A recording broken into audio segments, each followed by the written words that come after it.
The scream tore through the silence like glass shattering, and Anna held her 6-year-old son, Ethan, tightly against her chest, her trembling arms refusing to let go. The apartment was dim, the streetlights outside leaking through broken blinds, and she felt her heart thunder as if it might break free. Michael, her ex-husband, glared with rage, his voice a blade cutting through the air as he shouted accusations she could barely comprehend. He slammed the door with such force the walls shook, and Anna whispered, "I'll keep you safe, Ethan. I promise." Her chest ached with fear, yet her mind spun with sharper pain. Betrayal from the man who once vowed to protect them. Sirens wailed faintly outside, their distant cries echoing her panic. Ethan buried his face in her neck, silent tears streaking her blouse. Anna knew the world had just shifted, and there would be no turning back. The storm had begun, and she was alone on the battlefield, armed only with love and a promise that could cost her everything. The silence after the slam felt heavier than the shouting itself, and Anna held Ethan as if her embrace could shield him from the entire world. Her chest rose and fell with ragged breaths, and she whispered words of comfort, though her voice betrayed her trembling. The apartment seemed larger now, emptier, every shadow stretching longer than before. Ethan sniffled, his small voice breaking as he asked, "Why does Daddy hate us?" Anna's heart split in two, yet she managed a quiet reply. "He doesn't hate you, Ethan. He just doesn't know how to love right."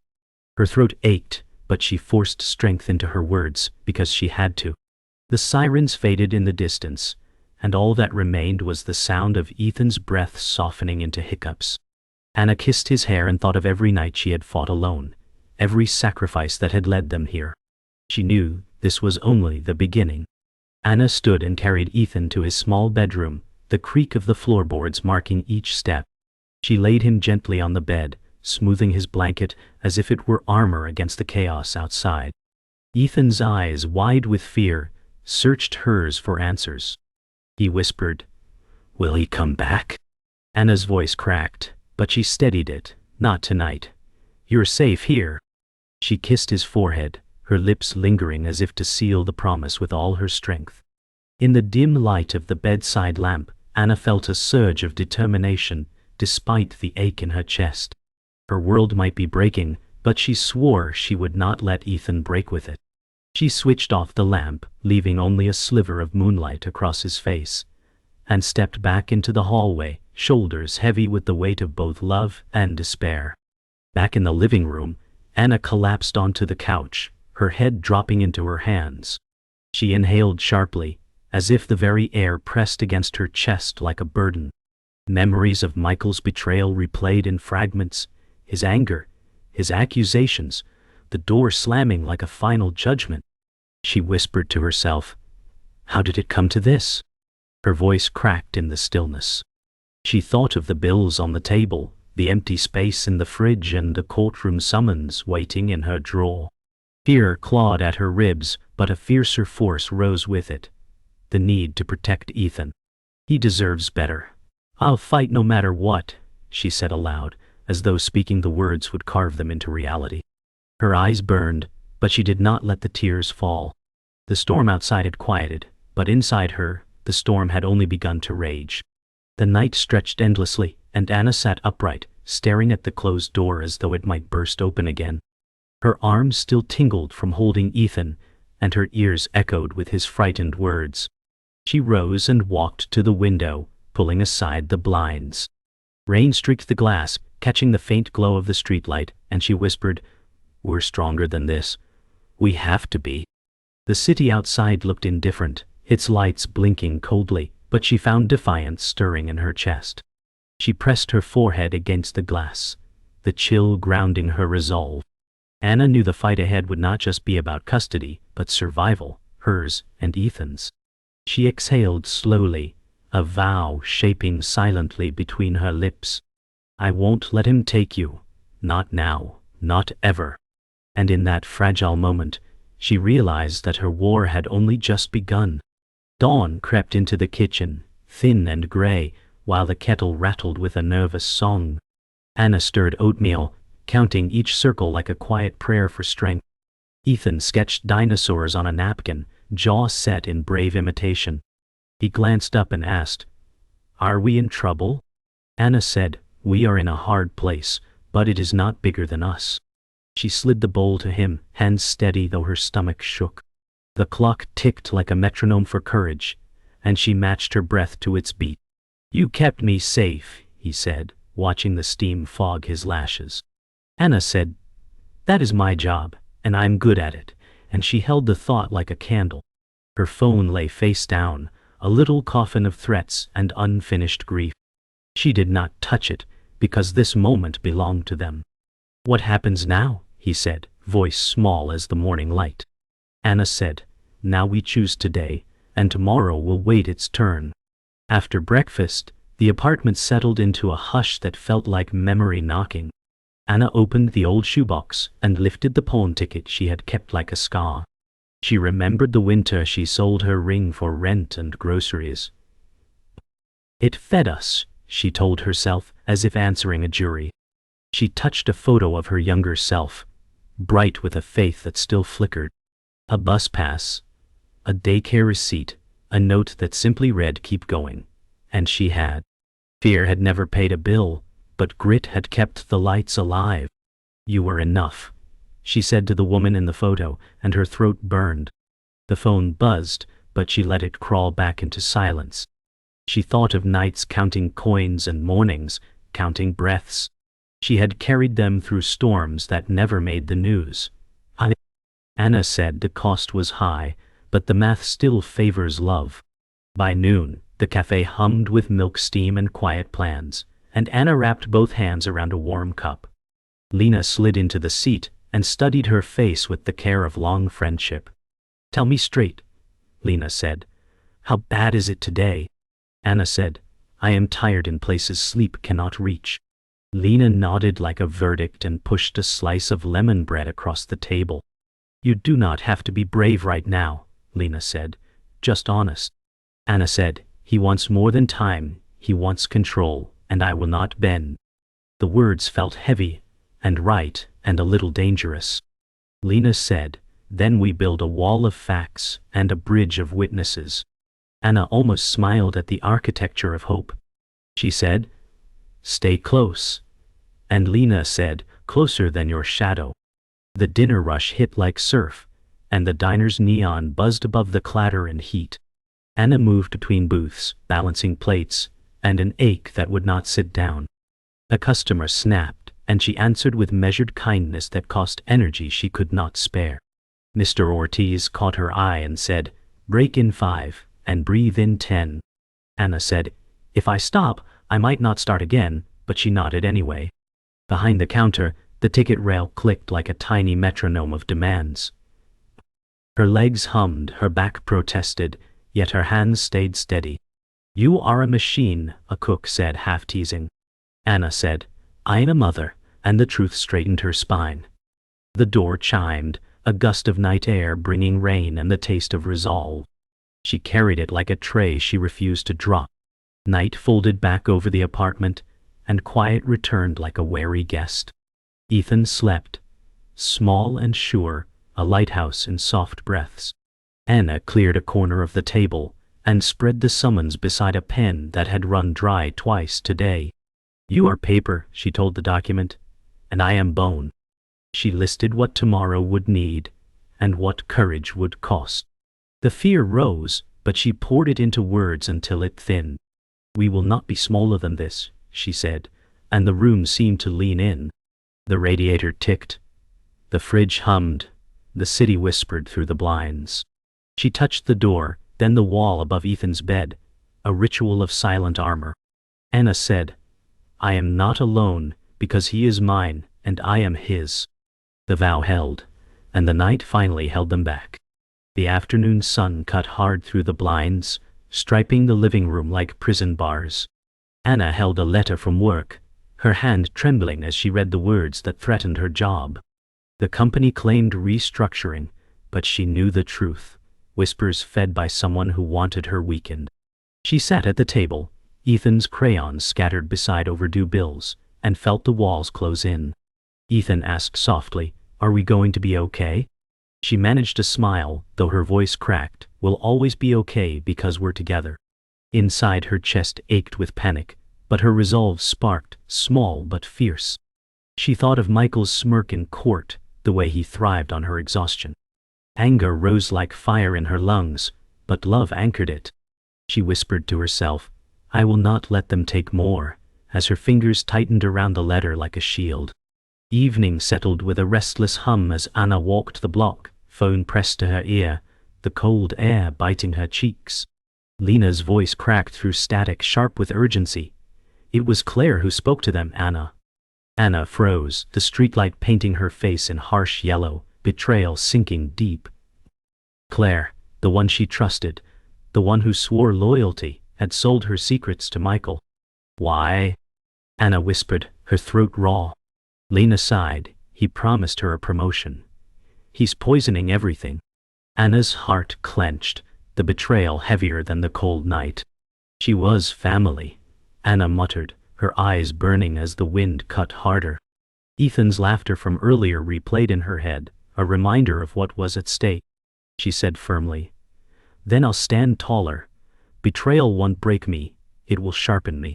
Her breath hung like smoke, a vow sealed in the bitter dark. The next morning at work, the office buzzed with keyboards and stale coffee, but Anna's desk felt like an island. Claire passed by, her perfume familiar, her eyes carefully avoiding Anna's. Rage surged, but Anna held it, her voice steady when she said, "Why, Claire?" The question sliced the silence, drawing glances from nearby desks. Claire's lips tightened, and she whispered, "I had no choice." Anna shook her head, her chest burning. "There is always a choice," she said, her voice quiet but unyielding. Claire shifted, guilt flashing across her face before vanishing into indifference. Anna felt the sting, but she straightened, her spine a line of steel. Inside, the hurt burned deeper than anger, but she would not show weakness. The office air hummed with quiet judgment, but Anna refused to bow. She turned back to her screen, whispering to herself, "They'll see the truth when it matters most." The courtroom loomed, not yet filled with lawyers and arguments, just shadows and the echo of old battles. Anna stood near the window, watching rain streak across glass, heart pounding. Michael's lawyer entered with a stack of papers, smirking as if the case were already won. Anna clenched her fists, whispering to herself, "I will not flinch." She thought of Ethan's small hands, the way he clung to her shirt at night, and her fear turned into armor. Lena touched her shoulder, whispering, "You've carried more than this, Anna. Don't forget that." Anna nodded, her breath shaky but sure. She walked to the table, her steps deliberate, the sound echoing like a drumbeat of defiance. The judge's chair sat empty, waiting for justice or judgment. Anna looked at it and said under her breath, "You don't scare me, not anymore." Her voice was quiet, but her spirit roared.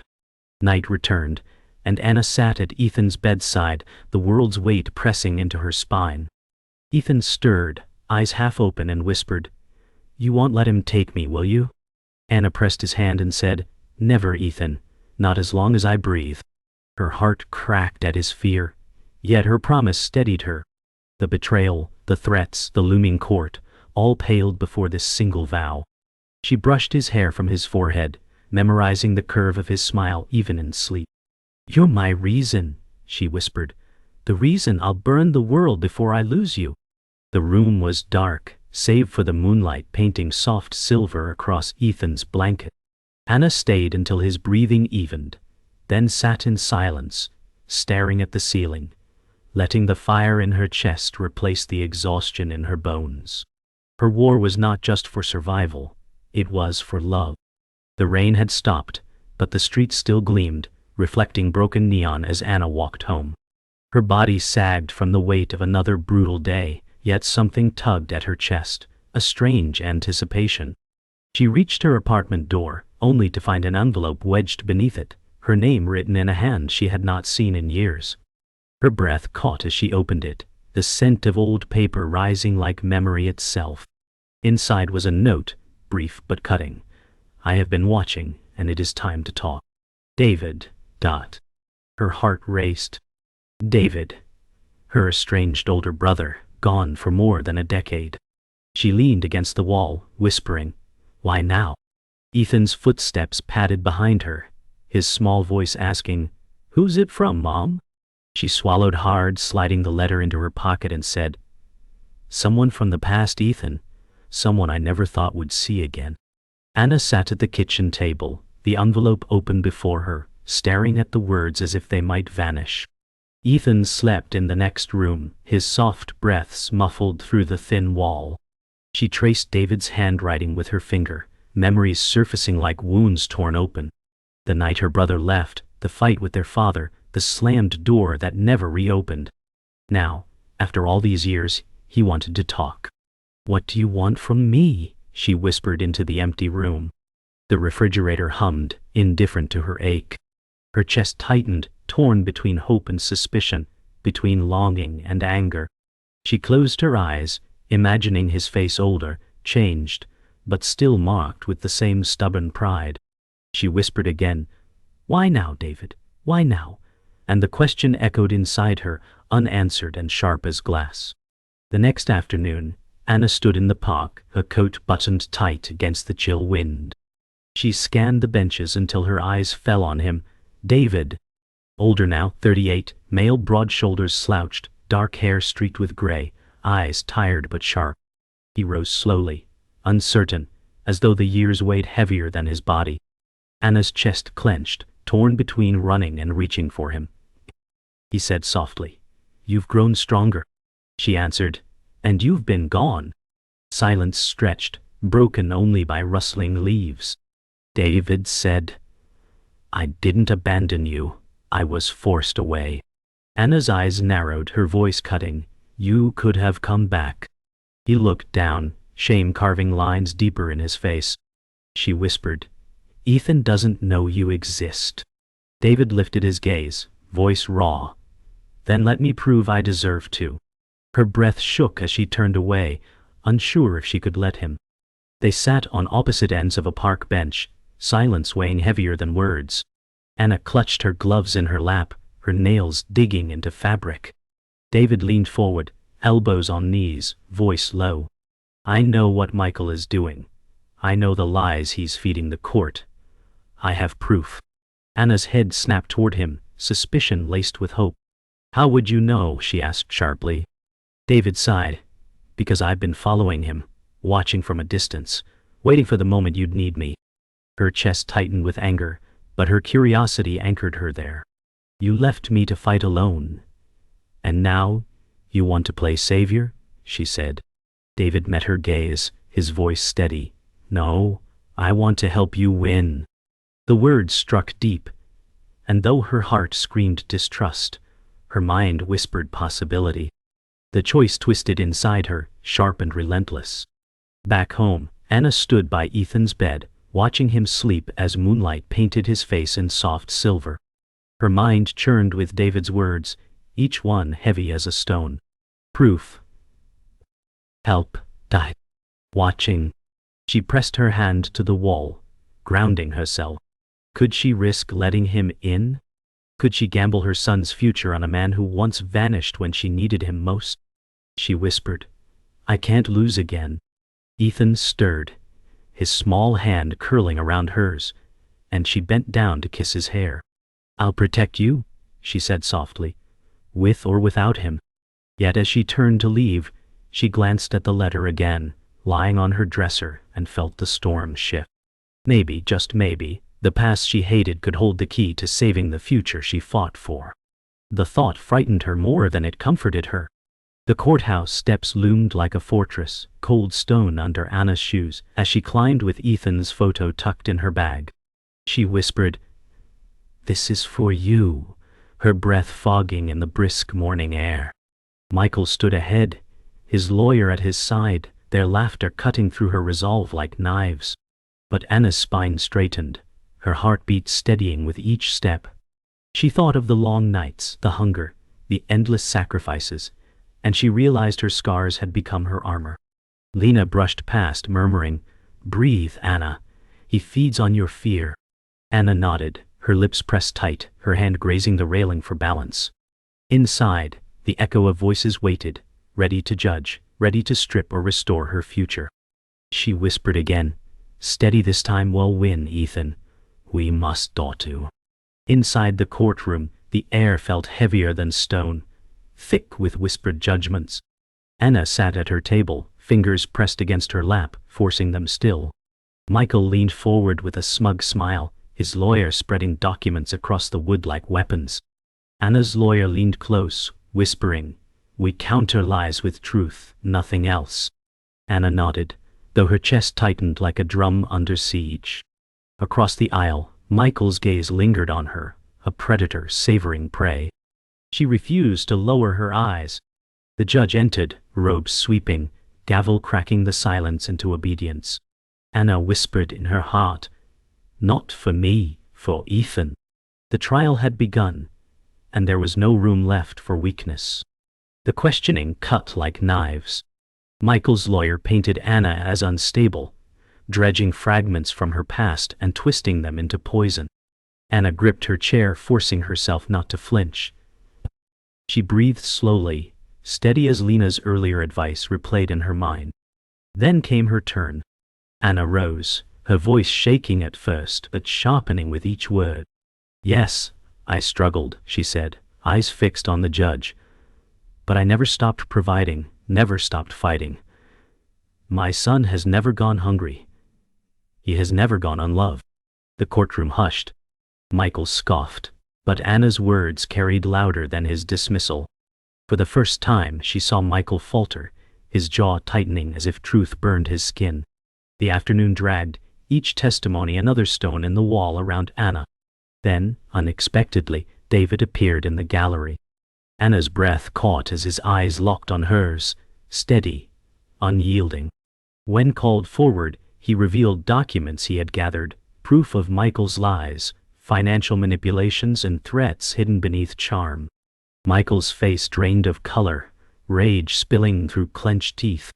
Anna stared, torn between relief and fear, her brother's presence both a salvation and a wound reopened. The courtroom murmured, papers shuffling like a storm. For the first time, Anna felt the scales shift. She whispered, "Maybe trust isn't weakness." Her heart steadied as she gripped the edge of the table, daring to hope. As evening shadows stretched across the courtroom, the gavel struck again, signaling recess. Anna exhaled, shoulders sagging with the weight of battle. Lena squeezed her hand, whispering, "He's unraveling, Anna. Hold on." Anna nodded, her eyes drawn to Ethan's photo resting on the table, his smile frozen yet alive with promise. She whispered, "For you, my love." Across the room, Michael fumed, whispering furiously with his lawyer, his mask of control crumbling. David caught her eye, and though the years still lay heavy between them, his nod carried a silent vow of support. For the first time in weeks, Anna felt something like hope blooming through exhaustion. The war wasn't over, but tonight, she believed she could win. Morning light pooled across the bench as the clerk called the case to order. Anna rose, palms damp, and met the judge's gaze with a practiced, steady nod. Her lawyer asked about sleepless nights, and she answered plainly, without drama. Anna said, "I worked double shifts, and my son was fed, clothed, and loved." Cross-examination snapped like wire, taut with polished insinuations and smiles. Michael's lawyer said, "You hid debts," and Anna replied, "I carried them in plain sight." He pressed on missed appointments, and she said, "I chose the child over the meeting." Murmurs rippled. Anna kept still, spine aligned with a promise older than fear. She said, "I failed at ease, not at love, and love never missed a shift." The judge watched, pen poised, as if weighing breath against evidence on the scale. Across the aisle, Michael smirked, and the smirk trembled like glass in a minor quake. David took the stand with a folder that had slept under his mattress for months. He said, "These transfers link Michael to false statements that harmed her job." The screen lit, exhibits marching by with dates and amounts that fit together. Relief and anger braided inside Anna, forming a cord stronger than hope. Michael's lawyer objected, The judge waved him down with a curt practiced motion. David added, "There are messages too," and the words scrolled like receipts. Anna closed her eyes and whispered, "Thank you," soft enough for herself alone. Michael stared at David, as if glare could chaw the paper into smoke. The gallery hushed, air bright with the weight of revealed patterns at last. Anna's lawyer said, "The story is no rumor, it is written in his ledger." Michael shifted, jaw ticking, while the proof anchored the floor under her feet. Claire reached the witness chair with steps that forgot how to look confident. She swore in, eyes glassy, hands knotted like strangers forced to sit together. Anna watched without blinking, needing the edge that open eyes could keep. Claire said, "He promised a promotion if I helped discredit her at work." The words landed heavy and stayed, refusing to bounce or break apart. She added, "I knew it was wrong, and I did it anyway," voice barely there. Anna said, "Tell the rest," and the room collected a single held breath. Claire detailed meetings and scripts, lies arranged like tools in a drawer. Tears smudged her mascara, proof that apologies were smaller than harm. Anna said, "You heard us then," quieter, "but you do not own my future." The judge marked the admission, and the record grew sharper teeth than rumor. Michael took the stand, posture carved from arrogance and expensive advice. He spoke smoothly, a story polished by 100 rehearsals and a mirror. Anna listened, mapping each ornament where truth should have stood. Her lawyer asked, "Did you contact Claire about testimony?" And the mask cracked. Michael snapped, "She begged me for help," and heat leaked around the words. The judge said, "Answer only what is asked," voice flat as a closing door. Pressure built. Michael leaned forward and called Anna unfit with a hiss. Gasps rose. The bailiff shifted. The gavel nudged the room back to order. Anna said, "Our child slept and ate and learned to laugh," calm as a kept oath. Michael's eyes flashed and the smooth narrative fell into scattered shards. His lawyer reached to steady him, but the rope of control had already frayed. Long shadows crossed the tables as closing arguments began in measured tones. Anna's lawyer traced the arc from sacrifice to proof with simple, steady lines. He said, "This is not about perfect. It is about safe, stable, and love." Michael's lawyer swung hard at doubt, but the blows landed on thinner air. Then Anna asked to speak, hands steady, voice reaching past the first row. She said, "I am not flawless, but I am constant, and my child knows it." She named meals cooked, homework checked, and nightmares held at 2. She said, "Love did the work, and love will keep doing it," without applause. The judge closed his notebook and said, "The matter is under advisement." The room exhaled. Outside, rain started again, promising a clean edge to dawn. Anna touched Ethan's photo and whispered, "Whatever comes, I will not bend." The courtroom brimmed with silence as the judge returned, verdict in hand. Anna sat upright, her heart hammering louder than the gavel that soon followed. "Custody is granted to the mother," the judge declared, words ringing like a bell breaking chains. Tears welled in her eyes, but she refused to let them fall. Michael's face twisted, his control shattered, his fists clenching, as if the verdict stole his breath. David exhaled sharply. Lena gripped Anna's arm, and the gallery murmured like wind rising before calm. Anna whispered, "We are free, Ethan," her voice trembling, both prayer and promise. The moment cut through years of sacrifice, betrayal, and fear, leaving only the sharp clarity of victory. Yet even in triumph, she knew the scars would not vanish, only rest quieter in her chest. The gavel struck once more, sealing the moment, and the future bent toward her. Outside, the courthouse steps gleamed under late sun, and Anna descended slowly, every step lighter than the last. Reporters buzzed, cameras clicking, questions darting like arrows, but she held her silence, shielding Ethan's photo pressed in her palm. David walked beside her, cautious, unsure if his presence belonged, but Anna glanced at him and said softly, "You showed up. That matters." Lena joined them, her smile wide, her eyes glistening with pride. The air smelled of rain washed clean, and the crowd parted, as if recognizing this was no story to twist, but a vow fulfilled. Anna whispered into the open air. We survived. The words lingered like sunlight, stronger than the shadows that had stalked her for years. She paused at the bottom step, hand against the railing, and let the weight of the world slide off her shoulders, leaving only love. That evening the apartment glowed warmer than it ever had, lamplight soft on familiar walls.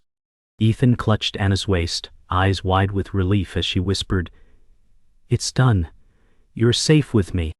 He laughed softly, a sound light as wind chimes, and Anna felt her heart unclench for the first time in years.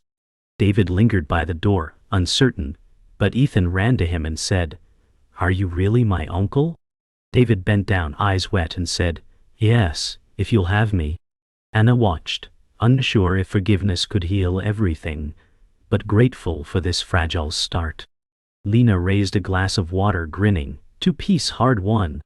Anna smiled, her chest aching with joy and exhaustion. For the first time, the apartment felt like home, not a battlefield. And in that small room, victory found its truest shape, love standing unbroken.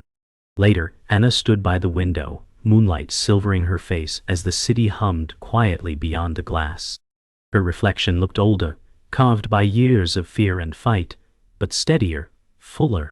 She whispered, "We made it," her breath fogging the cool pain. David's shadow crossed behind her, and he said gently, "I can't erase the years I left, but I can stand here now." She nodded without turning, tears slipping down her cheeks, not from pain this time, but release. Ethan's laughter carried faintly from the bedroom, each sound a thread weaving her back together. Lena sat at the table, scribbling notes, saying, "Tomorrow we plan the future. Tonight we rest." Anna smiled faintly at the words. For the first time the night felt like a beginning instead of an ending, a quiet promise instead of a burden. The night deepened, the apartment still but for Ethan's gentle breathing. Anna stood at his door, hand resting on the frame, eyes soft as she watched him sleep.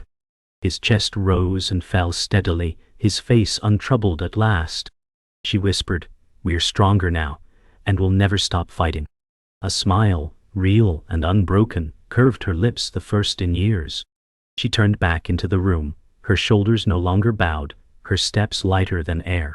Outside the city pulsed on, indifferent, but inside, love had built its fortress. Anna touched the photo of Ethan on the dresser, kissed her fingers and whispered again, "We're free." The window carried the scent of rain, the moonlight silvering her strength. In that quiet she found redemption not in victory itself, but in the peace that followed. The war was over. The future had begun.